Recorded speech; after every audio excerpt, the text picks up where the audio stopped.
കൃഷ്ണ ഗുരുവായൂരപ്പ. നമ്മുടെ ഗുരുവായൂരത്തെ ഏകാദശി ഡിസംബർ 1 ആണല്ലോ, അറിയാമല്ലോ എല്ലാവർക്കും. അതിൻ്റെ കുറച്ച് കാര്യങ്ങളെ പറ്റിയാണ് അന്നേ ദിവസത്തെ ഒക്കെ.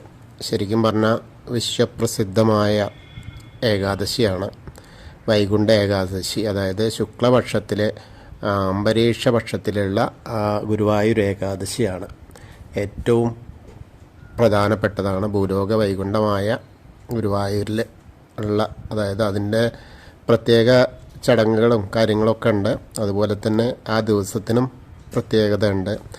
കാരണം ഗുരുവായൂർ പ്രതിഷ്ഠ ദിനം കൂടിയാണ് അന്ന്.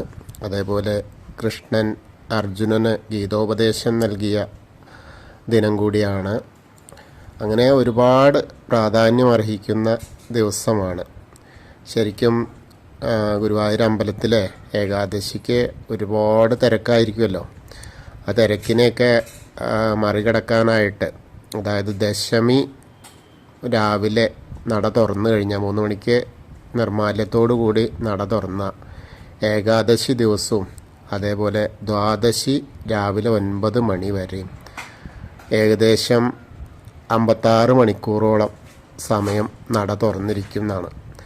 ആ നട തുറക്കുക എന്ന് പറഞ്ഞാൽ പൂജാ സമയത്ത് അടയ്ക്കും, ബാക്കി സമയങ്ങളിലൊക്കെ ദർശനം ലഭിക്കുകയാണ് നമുക്ക് ഭക്തർക്ക്. അത് വലിയൊരു കാര്യമാണ്. കാരണം അത്രമാത്രം തിരക്കും ഉണ്ടായിരിക്കും, അതിനനുസരിച്ച് അമ്പലം തുറന്നിരിക്കും ചെയ്യും. പിന്നെ ഒരു പ്രത്യേകത എന്താണെന്ന് വെച്ചാൽ, അന്നേ ദിവസം ഇപ്പോൾ ഡിസംബർ 1 തിങ്കളാഴ്ച ഏകാദശിക്ക് ഉദയാസ്തമന പൂജ ഇപ്പോൾ നടത്തണം എന്നാണ്. അപ്പോൾ സുപ്രീം കോടതി ഉത്തരവിൻ്റെ അടിസ്ഥാനത്തിൽ ഉദയാസ്തമന പൂജ നടത്താമെന്നാണ്.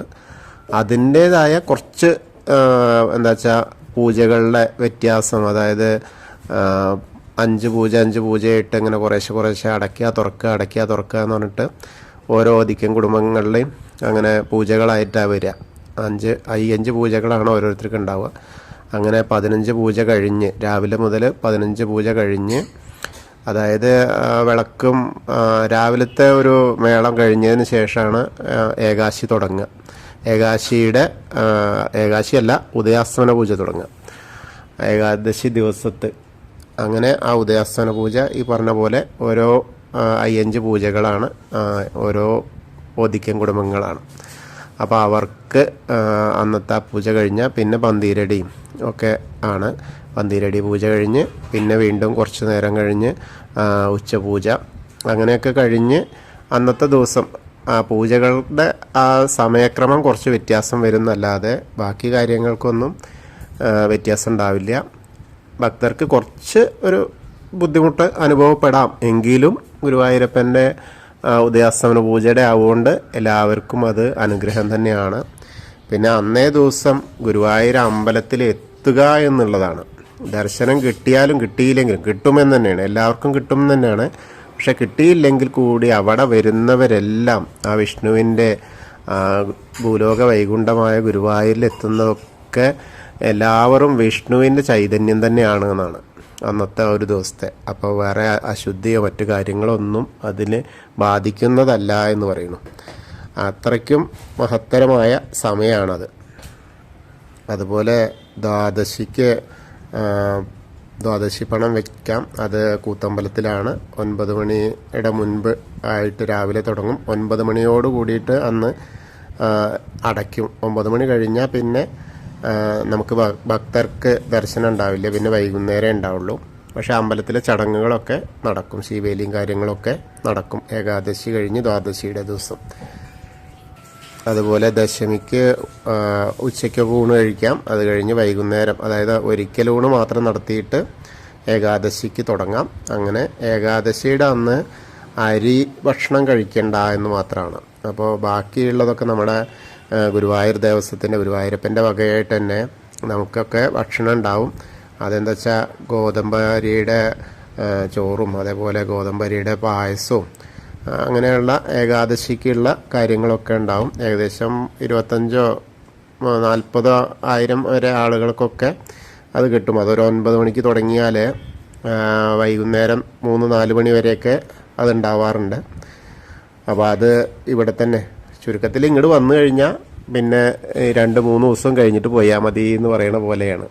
അത്രയ്ക്കും മനോഹരമായ കാഴ്ചകളും എന്താ വെച്ചാൽ കേളിപ്പറ്റും അങ്ങനെയൊക്കെയുള്ള കാര്യങ്ങളാണ് ഉണ്ടാവുക. അതെങ്ങനെയാ വെച്ചാൽ പഞ്ചമദ്ദള കേളിയൊക്കെയാണ് ഉണ്ടാവുക. ശരിക്കും പറയുകയെന്ന് വെച്ചാൽ 33 കോടി ദേവഗണങ്ങളും അന്ന് ഗുരുവായൂരപ്പൻ്റെ അടുത്ത് ഉണ്ടാവുന്നതാണ്. അതുകൊണ്ടാണ് നമ്മളൊക്കെ വന്നാലും നമ്മളൊക്കെയും എത്ര ഭക്തർ വന്നാലും ആ ഭക്തരൊക്കെയും ആ മഹാവിഷ്ണുവിൻ്റെ ഗുരുവായൂരപ്പൻ്റെ ചൈതന്യം തന്നെയാണ് എന്നുള്ള പോലെയാണ് ഉണ്ടാവുക. അതുപോലെ ദ്വാദശി പണം വയ്ക്കുന്നത് കൂത്തമ്പലത്തിലാണ്. വളരെ പ്രസിദ്ധരായ തിരുമേനിമാരാണ് അവിടെ ഉണ്ടാവുക. ശുഗപുരം, അതേപോലെ പെരിഞ്ഞനം, ഇരിങ്ങാലക്കുട അങ്ങനെയൊക്കെയുള്ള ഗ്രാമത്തിലെ അഗ്നിഹോത്രിയുടെയും ഒക്കെയുള്ള ഋതുക്കളൊക്കെയാണ് ആയിട്ടുള്ള ആളുകളാണ് ഉണ്ടാവുക. അതേപോലെ തന്നെ ഇതിൽ കിട്ടുന്ന, അതായത് ദക്ഷിണ കൊടുക്കുന്നത് ശരിക്കും ഒരു ദ്വാദശി പണം കിട്ടുന്നത് ഈ പറഞ്ഞ പോലെ 3 കുടുംബക്കാർ, അതായത് ശുഗപുരം, പെരുവനും, ഇരിങ്ങാലക്കുട അങ്ങനെയുള്ള ആ 3 നമ്പൂരി ഗ്രഹങ്ങളിലേക്കാണ്. അപ്പോൾ അവർക്ക് ഉള്ളതും പിന്നെ ഒരു വിഹിതം ഗുരുവായൂരപ്പനും കൊടുക്കും. ബാക്കിയുള്ളത് ഇവരിത് കൊണ്ടുപോകുന്നത് എന്താണെന്ന് വെച്ചാൽ യാഗത്തിൻ്റെ ആ ഒരു യാഗാഗ്നി കെടാതെ സൂക്ഷിക്കുക എന്ന് പറഞ്ഞാൽ അത് വളരെ നല്ല ബുദ്ധിമുട്ടുള്ള പൈസ ചിലവുള്ള കാര്യമാണ്. അപ്പോൾ അതിലേക്കുള്ളതായിട്ടാണ് ശരിക്കിത്. അപ്പോൾ നമ്മൾ ചെയ്യാൻ പറ്റുന്ന ദ്വാദശി, അതായത് ഏകാദശി നോറ്റതിന് ശേഷം ദ്വാദശി പണം വെച്ചാൽ, ഗുരുവായൂർ വെച്ചാൽ ഏറ്റവും നല്ലതാണെന്ന് പറയാം. പിന്നെ അത് അഥവാ കഴിയാത്ത ആളുകൾ, നമ്മൾ ഇങ്ങോട്ട് ഗുരുവായൂർ വരാൻ കഴിയാത്ത ആളുകൾ സ്വന്തം ഗ്രാമത്തിലുള്ള ഏതമ്പലത്തിൽ പോയാലും അവിടുത്തെ തിരുമേനിക്ക് ദക്ഷിണ കൊടുത്ത് അത് ചെയ്യാവുന്നതാണ്.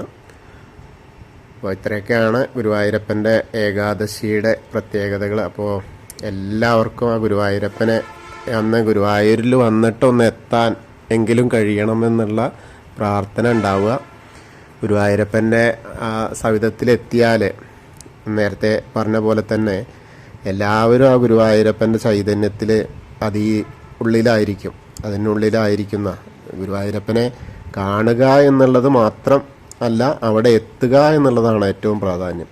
അപ്പോൾ അതിൽ ബാക്കി കാര്യങ്ങളൊക്കെ അതിലടങ്ങിയിരിക്കും. അപ്പോൾ എല്ലാവർക്കും ആ ഗുരുവായൂരപ്പൻ്റെ ഏകാദശി നാളിലും ഒക്കെ എത്താൻ കഴിയട്ടെ, ദർശനം കൂടി ഗുരുവായൂരപ്പൻ തരട്ടെ എന്നുകൂടി ഗുരുവായൂരപ്പനോട് പ്രാർത്ഥിക്കാം. ഹരേ കൃഷ്ണ.